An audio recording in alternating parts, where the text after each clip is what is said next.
Бүгін Ермат код оқырмандары, көрермендері, бүгін бізде осы ел табу ойынның соңғы шығарылымы, яғни осы ел табу ойынның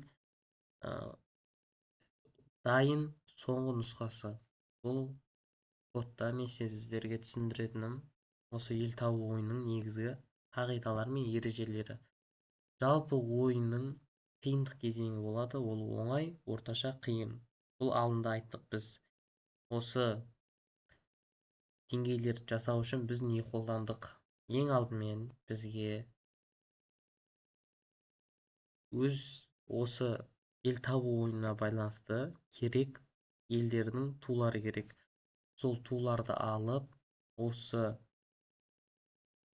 апқа кіріп, одан кейін оның ішінде осы файл арқылы, осы файлдың ішіне біз керек суреттерді тастау арқылы қолдана аламыз. Яғни осы жерге drawable керек суреттерімізді қоямыз. Сол арқылы осы кодтың ішінде суреттерді байланыстыру арқылы проектті жасадық. Оңай деңгейге келетін болсақ, бізде оңай деңгейде сұрақ қойылады, және екі жауаптың біреуі дұрыс. Және бізде уақыт өтеді. Уақытқа дейін жауап беру керек, ал уақыт 10 секунд аралығында жауап бермесеңіз, ол дұрыс емес, ұпай болып есептелінеді. Жалпы жобаның мақсаты қазіргі жастардың осы сурет арқылы сол елді тануы жайлы. Бұл бізде Қытай.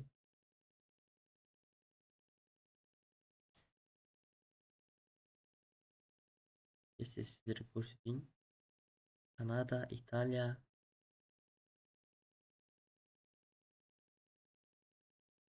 Испания, Бразилия, Үндістан, Австралия.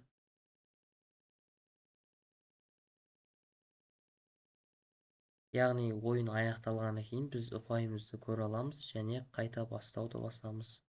Оңай деңгейден өттік, енді орташа деңгейге келсек, бұл жерде бізде сұрақ бар және 3 жауаптың біреуі дұрыс.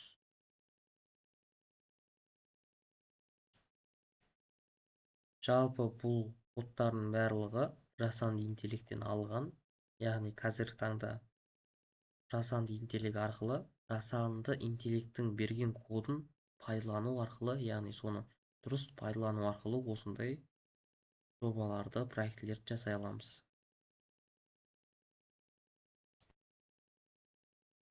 Алдыңғы видеода айтып өткендей, жоба өзгерген, алдыңғы видеоның қателіктерінің бәрі түзетілген. Алдыңғы видеода бізде жауаптардың барлығы ең астындағы соңғы сұрақтың соңғы жауап болатын. Ал қазір ондай емес. Жалпы қазіргі таңда сол жасанды интеллектті пайдалана отырып жұмыс жасау. Біз бұл жерде 9 ұпай алдық, яғни қайтадан бастау. Қиындық деңгейге кіреміз. Қиындық деңгейде сұрақ бар, 4 жауаптың біреуі дұрыс. Қалған уақыт көрсетіледі және ұпайда көрсетіліп тұр.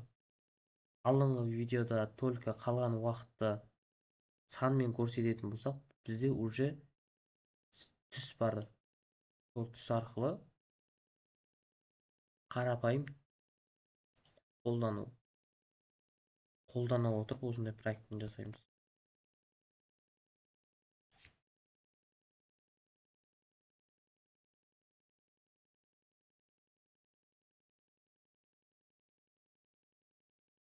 Жалпы жобаның мақсаты болса, келесі видеоларда осы туларға байланысты басқа жоба дайындасам деген мақсатым бар.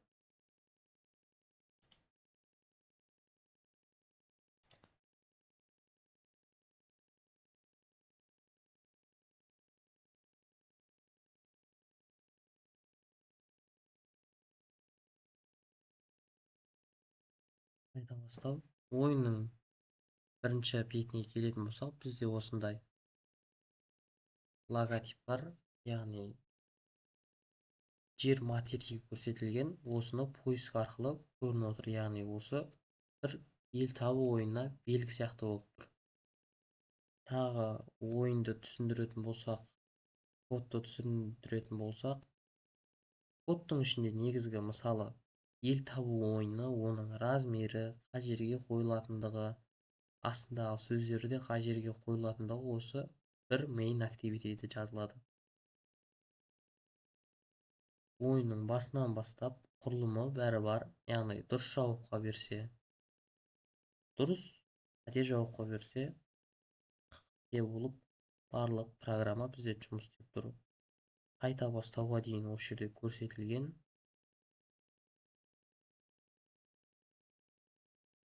Жалпы бағдарламамыз осы.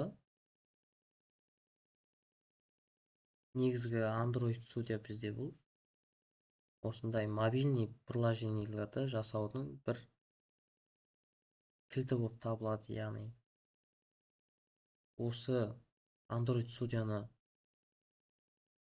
қазіргі таңда шамалы біліп, ол білімді дамытатын болсақ, біздер көптеген приложение жасай аламыз.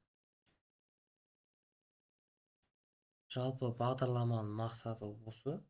Айтып өткендей, келесі видеоларды күтіңіздер. Мені қолдаңыздар. Барлықтарыңызға рахмет. Сау болыңыздар.